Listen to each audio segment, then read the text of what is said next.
All praise to the Most High, AHAYAH, and to his son, YAHAYAH, Messiah, YAHAYAH. This is Brother Holly here with the second Spirit of Truth broadcast here on the AHAYAH'S channel, as well as the House of AHAYAH channel, on this set-apart Sabbath day. First and foremost, as always, like to give all glory, praise, and honor to the great I am, he who is, was, and is to come, the Almighty One, YAHAYAH, and to his son, YAHAYAH, YAHAYAH Messiah, who gave himself for us that we may have life, and that life is in him, YAHAYAH. Now, in the second broadcast, we're going to get right to it. This is the second part of the series, the beginning of the end. All praises. When we read from his word, Hebrew, Yahshua scriptures, 400 years of slavery. And as we went over in the first broadcast, children, I'll reiterate that what we're endeavoring to portray from the scriptures is not only the veracity and applicability of the apocryphal books, especially in relationship to New Testament theology, but we are also endeavoring to demonstrate how the scriptures, the entirety, or as the Messiah said, he is coming the volume of the book, how the volume of the books, all work together to paint the proper picture, or to develop, for a better term, develop the proper picture of just what the Most High is doing, not just in the earth, but through his one and only people. That would be the children of Yahshua. Let's go. We'll be in 2nd Ezra in the Apocrypha, or 4th Ezra. And let's start reading at chapter 6, verse 1. And he said unto me, in the beginning, when the earth was made, before the borders of the world stood, or ever the winds blew. Verse 2, before it thundered and lightened, or ever the foundations of paradise were laid. Before the fair flowers were seen, or ever the movable powers were established. Before the innumerable multitude of angels were gathered together, or ever the heights of the air were lifted up. Before the measures of the firmament were named, or ever the chimneys in Zion were hot, and ere the present years were sought out, or ever the invention of them that now sin were turned, before they were sealed, that have gathered faith for a treasure. Make sure you mark this verse. This is 2nd Ezra chapter 6 and verse 5. For that says, it talks about those who have been sealed by the treasure of faith, or sealed until the day of redemption. I'll read it again. 2nd Ezra chapter 6 verse 5. And ere the present years were sought out, or ever the invention of them that now sin were turned, before they were sealed, that have gathered faith for a treasure. Then did I consider these things. This is the Most High speaking. And they were made through me alone, will you highlight? And through none other. By me also they shall be ended, and by none other will you highlight. The Most High said, look, before everything, I created these things by myself. In the beginning, before there was anything, let it be known that I was going to do these things by myself. That was my intention. I myself did these things. And since I myself made them, I myself will bring them to the end. Let's get the end. Then answered I, this is 2nd Ezra 6 and 7. Then answered I and said, what shall be the parting asunder of the times? This is Ezra talking to the Most High. Or when shall the end of the first and the beginning of it that follows? So Ezra's asking the Most High, what's going to be the end of the first and the beginning of what comes after that? What's going to be the parting of these times? Of when you bring to the end of the world, and begin that which follows. And we're going to see that the beginning and the ending of the world, or in this case, the ending and the beginning of the world to come, is not a time period, but it's people. It's a person. And that person, we're going to find out who it is. I'll read it again. 2nd Ezra chapter 6, verse 7. Then answered I and said, what shall be the parting asunder of the times? Or when shall be the end of the first and the beginning of it that follows? And he said unto me, from Abraham unto Isaac, when Jacob and Esau were born of him, Jacob's hand held fast the heel of Esau. Will you highlight? Now Ezra asked the Most High about the dividing of times. Ezra asked the Most High, what's going to be the beginning of the end? And what's going to be the establishment of that which is to come? The Most High goes into great detail talking about the creation of the foundation of the world. But then he's going to pick it up and explain to you that the foundation of earth and the foundation of the world are two different things. What we've read so far, especially in the first 5 verses of 2nd Ezra chapter 6, was the foundation of the earth. He talked about it before the angels were, before there was any mountain, before anything. I did all this stuff by myself. Then Ezra asked him about the dividing of the times. And the Most High said, it began with Abraham and Isaac. And then Jacob and Esau were born. And Jacob had Esau by the heel. Let's read it again. 2nd Ezra chapter 6 verse 7. Then answered I and said, what shall be the parting asunder of the times?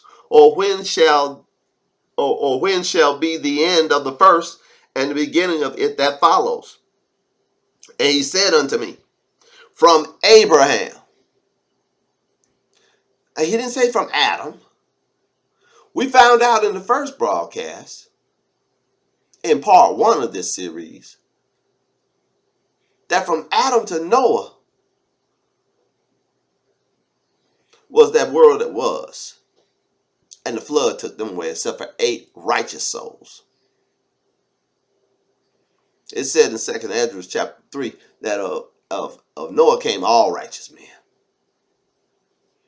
So them righteous souls, those 8 people that got off the ark, were the only 8 people on the earth, and all the people on the earth at that point in time were righteous.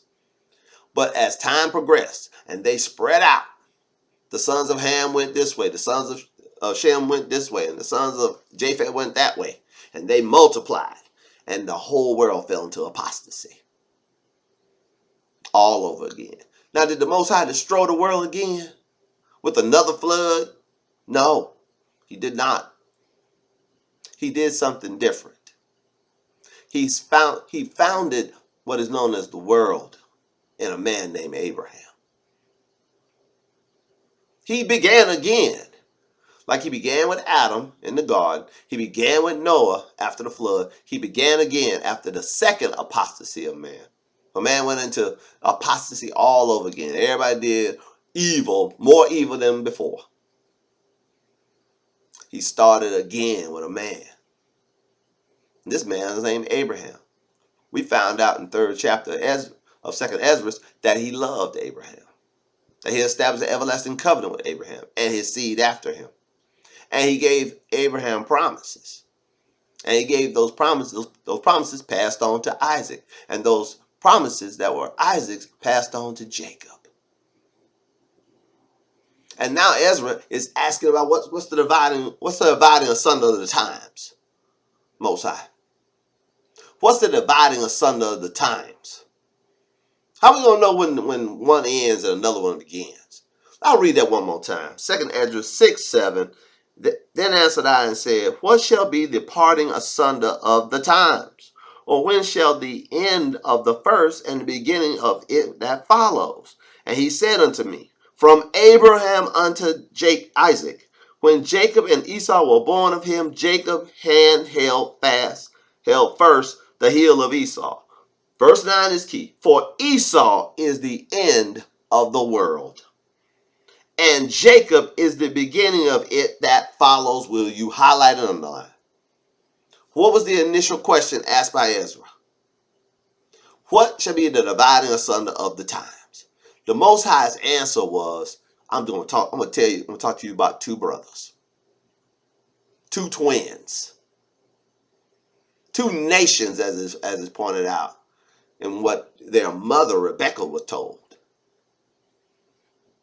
Most High said, two nations are in your belly, two manner of people that shall be separated from the womb. And the elder shall serve the younger. We're going to read that in the book of Romans in a moment.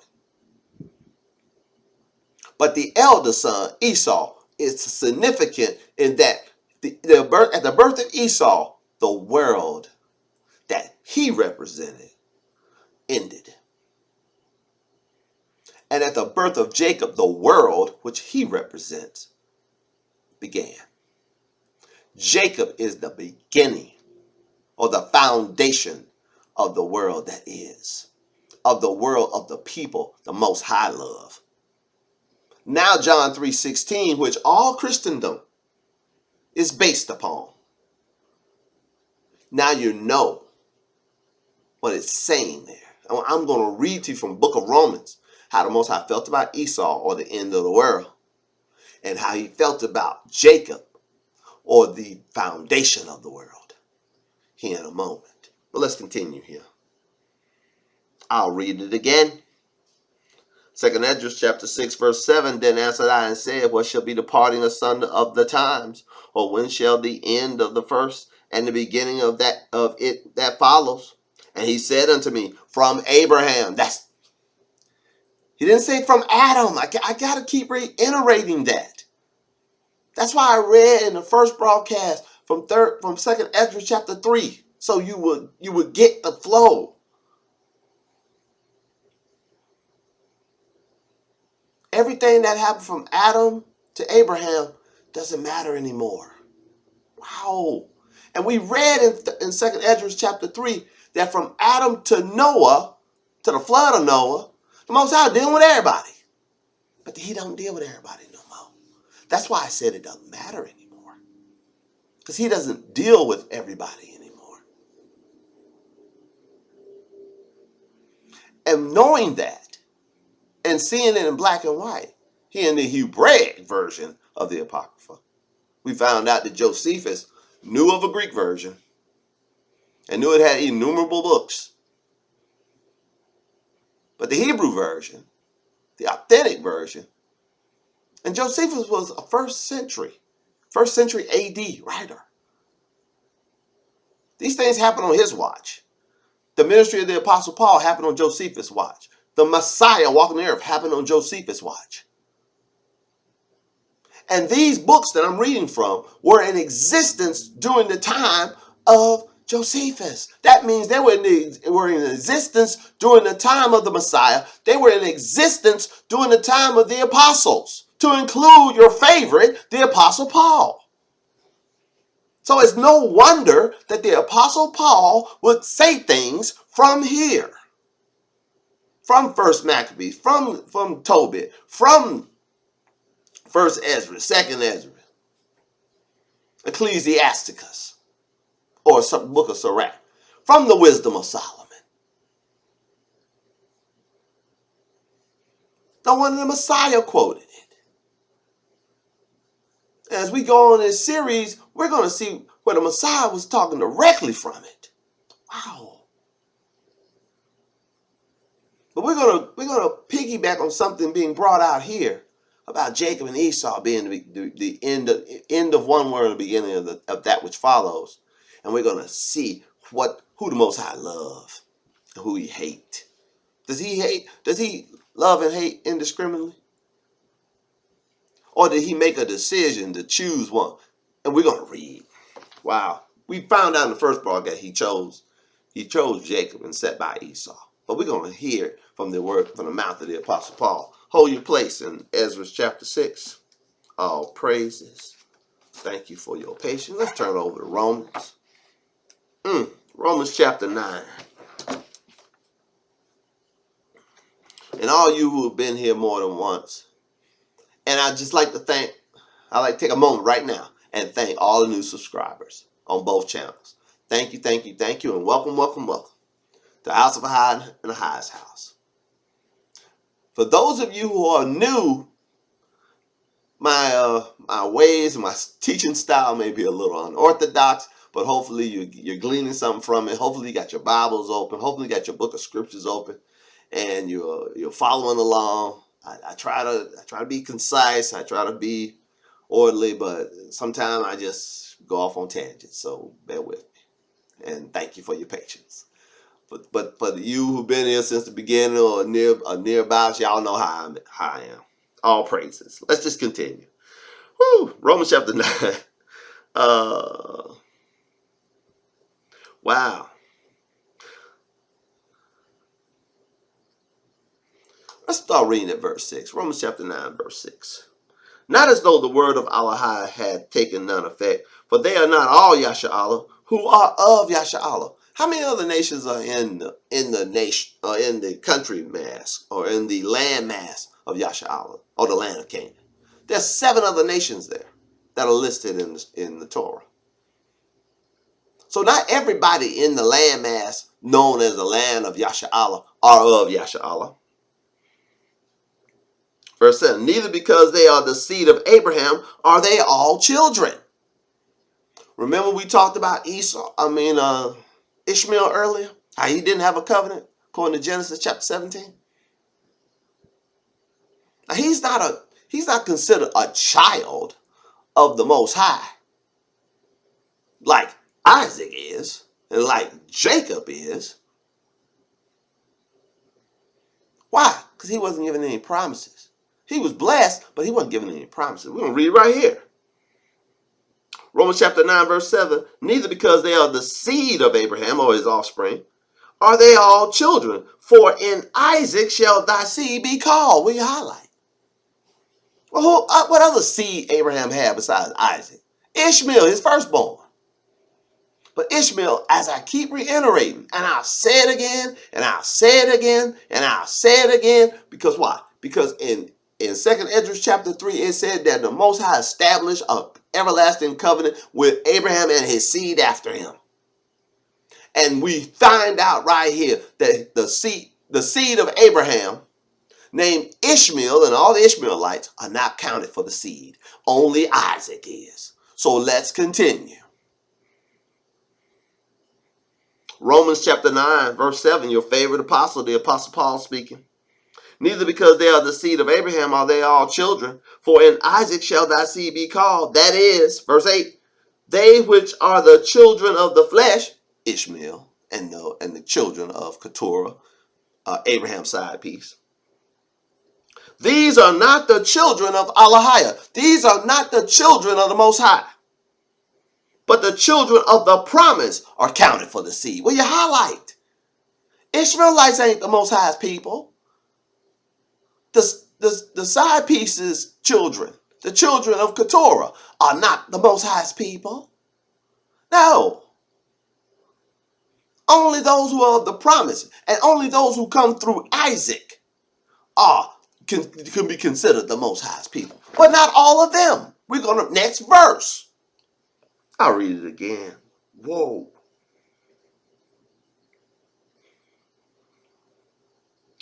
Romans chapter 9, verse 7 again. Neither because they are the seed of Abraham are they all children. For in Isaac shall thy seed be called. That is, they which are the children of the flesh, these are not the children of AHAYAH, but the children of the promise are counted for the seed. You got to be the promised child or promised children to be counted for the seed. For this is the word of promise. Okay, listen up. This is what, if this doesn't apply to you, you're not a child of the Most High. You are disqualified from being the Most High's child if this verse does not apply to you. For this is the word of promise. I will certainly return unto thee according to the time of life. And lo, Sarah thy wife shall have a son. Who did Sarah bear? Did she bear like 5, 6 kids? No, she had one child. Sarah, Grandma Sarah had one baby. His name was Isaac. Wow. Sarah didn't bear Ishmael. That was Hagar, the Egyptian. Her handmaid. Wow. The Hamite woman. Wow. I'll keep reading. Romans 9, verse 9 again. For this is the word of promise. I will certainly return unto thee according to the time of life. And lo, Sarah thy wife shall have a son. As I mentioned to you before, this particular version of the scriptures, his word, the Hebrew Yahshua scriptures, 400 years of slavery, this particular version, when it goes into the precepts that are found in the first covenant, it will relay them here in the New Testament just as they are there. So it will sound a little different to your ear. And I like that about it, actually. Nice touch. Verse 10. This is Romans chapter 9, verse 10. And not only this, but when Rebekah also had conceived by one, even by our father Isaac, in verse 11 is key, for the children being not yet born, neither having done any good or evil, that the purpose of AHAYAH according to election might stand, not of works, but of him that calls. Underline, highlight that too. Yeah, put stars behind that. That this is how the election that AHAYAH set forth works. There were two children in Rebekah's womb, Esau and Jacob. And according to the Most High speaking to Rebekah before they were born, he said there are two manner of people in your womb. Two nations are in your womb, and manner of people are in your womb, who shall be separated from the womb. And the elder shall serve the young. We're going to read that here in a moment. That's the next verse. But let's not run by this verse very quickly. Let's hover for a moment. It says something that is utterly important. Any place you see election or any place you see grace, let's talk about who's receiving either one of those things. That in the womb of Rebekah is who that applies to. It's either going to apply to Jacob or Esau. That's it. And we know from reading, we just read in 2nd Ezra that Esau's the end of the world. Jacob's the beginning of the world to come. Wow. I told you. John 3:16, which all of Constantine Christendom is based upon. All the tithe taking, commandment breaking, pork chop eating, Sunday go meeting people. If they ain't got John 3:16, they got nothing. And after this broadcast, they will forever have nothing. Wow. Wow. I'll read it again. Romans chapter 9, verse 10, and not only this, but when Rebekah also had conceived by one, even by our father Isaac, for the children being not yet born, neither having done any good or evil, that the purpose of AHAYAH according to election might stand, not of works, but of him that calls. It was said unto her, the elder shall serve the younger. And as it is written, yet have I loved Jacob, and I have hated Esau, will you highlight? Where's that written? Let's read it. Hold your place in Romans. We coming back. But we got to read it. Woo. All praises. It is my humble prayer that y'all getting a lot out of this, because I know I am.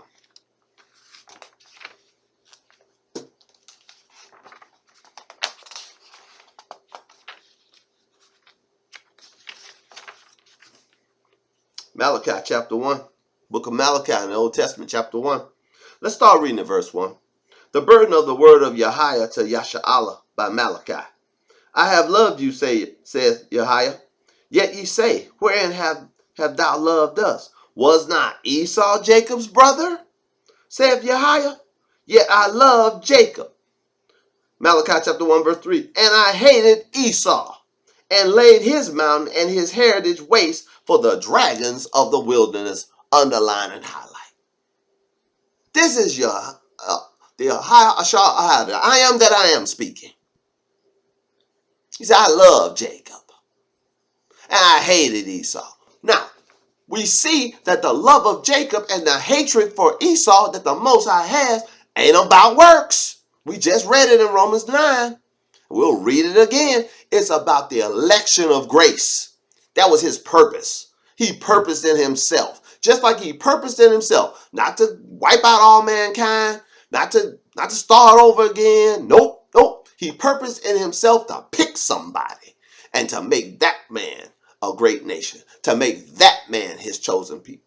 And that man's seed his chosen people for all time. To establish an everlasting covenant with that man and his seed after him. Oh, praises. That's what the election according to grace means. It's all his choice. He chose to love Jacob and hate Esau. Chose to do that. He chose to love Jacob and hate Esau. He chose to love the world that is to come and to hate the world that ended. Back to 2nd Ezra, chapter 6. Romans chapter 9, we're going to go back and read. I'm not answering that, children. And not only this, Romans chapter 9, verse 10. And not only this, but when Rebekah also had conceived by one, even by our father Isaac, for the children not being yet born, neither have done any good or evil, that the purpose of AHAYAH according to election might stand, not of works, but of him that calls. It was said unto her, the elder shall serve the younger, as it is written, yet I have loved Jacob and have hated Esau. And what shall we say then? Is there unrighteousness with AHAYAH? AHAYAH forbid. Is the Most High unrighteous for loving Jacob and hating Esau? No. He created them both. He created everything. We read in 2nd Ezra chapter 6. He made everything to include the innumerable number of angels. The earth and all that therein is. The universe and all that therein is. By himself. He ain't talked to nobody. He ain't asked nobody about it. He did it himself. He did this himself. He ain't had no committee. He ain't sitting committee and say, what y'all think? Is he unrighteous? Put in the comments, say what you think. Is the Most High unrighteous for loving Jacob and hating Esau? Is the Most High unrighteous for embracing Jacob and his seed after him and giving them the everlasting covenant and giving them a redemption plan through his son YAHAYAH and just cutting everybody else off? Is he unrighteous for doing that? Put in the comment section what you think. I'll read it again. Romans chapter 9, verse 14. What say we then? Is there unrighteousness with AHAYAH? AHAYAH forbid. For he said to Moses, I will be gracious to whom I will be gracious, and will show mercy unto whom I will show mercy. It's his game. He do what he want. If he want to show mercy, he'll show mercy. If he want to be gracious, he'll be gracious. If he want to give the election of grace to Jacob and not give it to Esau, so be it. If you want to get rid of everybody on the planet, so be it. Except 8. So be it. If he going to disregard every human being on the planet, pick one man and his seed after him to establish a covenant with and to make them his people, and he be their AHAYAH forever, so be it. So be it. I'm on. I ain't got no problem with it. Nor should you. None of us should. Because that's what it says, children. And in the upcoming word of YAHAYAH to the 12 tribes scattered precept version, in the questionable gospel of John, and those of you who wonder why I call it the questionable gospel of John, there's teachings on these channels on that subject. In the questionable gospel of John, in the word of YAHAYAH to the 12 tribes scattered precept version, upcoming, if YAHAYAH wills it be so, John 3:16 will read, for AHAYAH so loved Jacob that he gave his only begotten son, that whosoever believe of them whoso of them that believe in him should not perish, but have everlasting life. Wow. With the precepts. See 2nd Ezra chapter 6. See 2nd Ezra. See Romans chapter 9. See Malachi chapter 1. Wow. Wow. We're going to let the word interpret itself. What a concept. Back to 2nd Ezra. 2nd Ezra chapter 6. I'll read it again. Then answered I and said, this is 2nd Ezra chapter 6, verse 7.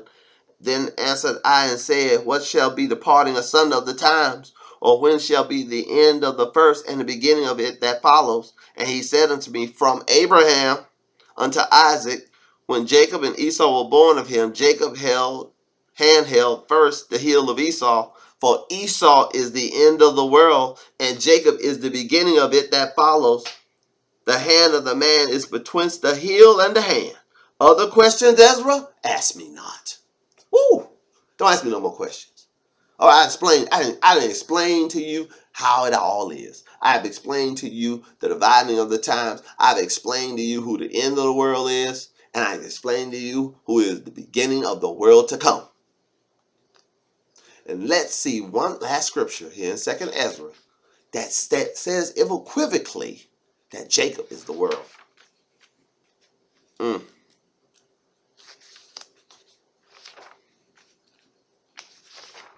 Turn over, if you will, to 2nd Ezra, chapter 14.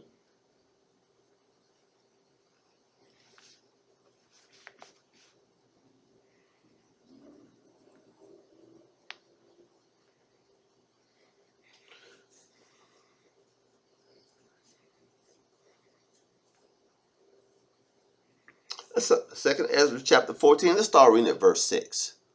We're still in the Apocrypha. 2nd Ezra, chapter 14. Let's start reading at verse 6. These words shall you declare, and these shall thou hide. And now I say unto thee, that thou lay up in thy heart the signs that I have shown, and the dreams that thou hast seen, and the interpretation which thou hast heard. For thou shalt be taken away from all, and from henceforth thou shalt remain with my servant, and with such as be like thee, until the times be ended. For the world has lost his youth. Now, I stopped there because if you read this rendition of 2nd Ezra from your, where is it? Here it is. If you read this 2nd Ezra from the Holy Bible, 1611 King James Version, 2nd Ezra chapter 14 verse 11 says, for the world has, verse 10, Salaki, for the world has lost his youth. But if you read the same verse from this becoming to be a work of fiction known as the Sefer, and it's a work of fiction, children, because it's only based in Greek manuscripts. The Old Testament is from the Septuagint, the Apocryphal books are from the Septuagint, and the New Testament is from the Greek writings. There's little to no Hebraic writings or interpretations in this book. And this is the book that the vast majority of those of us of the Hebraic faith either started reading or kept reading and still refer to this work of fiction from a Hebraic standpoint. Or it changes the word his in that version to its. It changes the world from a person to a place. One word. It's slight. You'd miss it. If you didn't know Jacob was the world from reading earlier in there, you'd miss it. If you didn't know the world meant Jacob, you'd miss it. You think the world's talking about a place. And sometimes it is talking about a place. Depends on context. This ain't it. We'll see. you'll see immediately that this ain't talking about a place. 2nd Esdras chapter 14, verse 10 again. Verse 10 again. I'll read verse 9. For thou shalt be taken away from all, and from henceforth thou shalt remain with my servant, and with such as be like thee, until times be ended. For the world hath lost his youth, and the times begin to wax old. Verse 11 is key. For the world is divided into 12 parts. The world is divided into 12 parts. Is not there 12 tribes or 12 sons of Jacob? Is not Jacob or the house of Jacob divided into 12 parts? We'll see. And 10 parts of it are already gone. And half of a 10th part, that would be the house of the priesthood of Levi. And there remaineth that which is after the half of the 10th part. That would be the house of Judah and the tribe of Judah and the tribe of Benjamin. Wow. And the priesthood of Levi. That's it. That's all that remains. The one use of this book, it has 2nd Baruch in it. I'm going to have to read it quickly, children. Thank you so much for your patience. But we got to hear this. We got to make this. We're all told to make it plain upon tables. Those that hear the vision can run with it. We go to 2nd Baruch. And you can find a Hebraic copy of 2nd Baruch. Good on you. I can't. 2nd Baruch from the Sefer, chapter 1.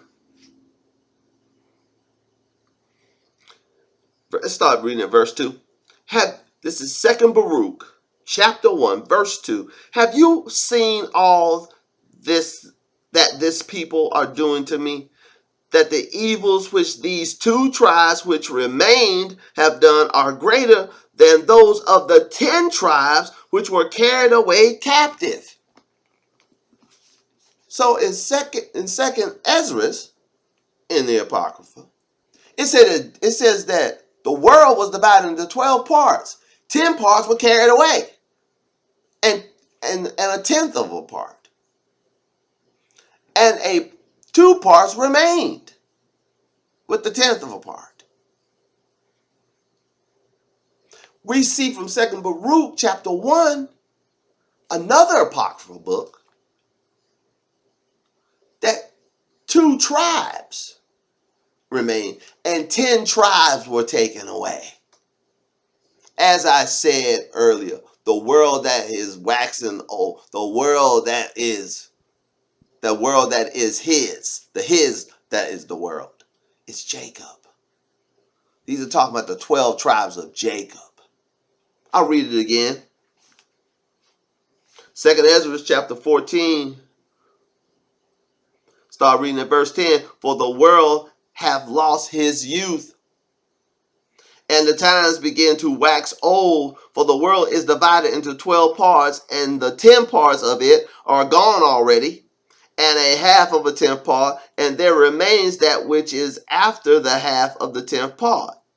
Now therefore set thy house in order, this is verse 13, and reprove thy people, and comfort such of them as be in trouble, and now renounce corruption. Over here, what we got?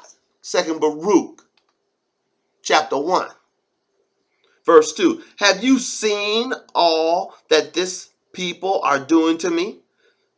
That the evils which these 2 tribes which remain have done are greater than those of the 10 tribes that were carried away captive. Jacob is the world. 2nd Ezra chapter 14, the world is falling away. It's waxing old. The world was divided into 12 parts, and 10 parts were taken away. And 2 and a 10th part remained. What was said to the 2 and 10th part, to the 2 tribes and the priesthood? Set your house in order.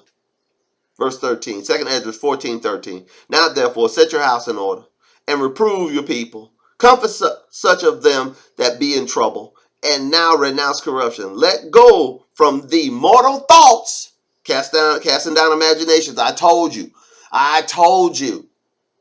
when we started this series that you would see New Testament Pauline epistle language right here in the apocryphal books. And this let go from thee mortal thoughts. Cast away the burden of man and put off the weak nature. So then doesn't Paul say in the book of Colossians chapter 3, putting off the old man with his evil ways. Put off the old man and put on the new. I'll read it again from the Apocrypha, from 2 Ezra 14.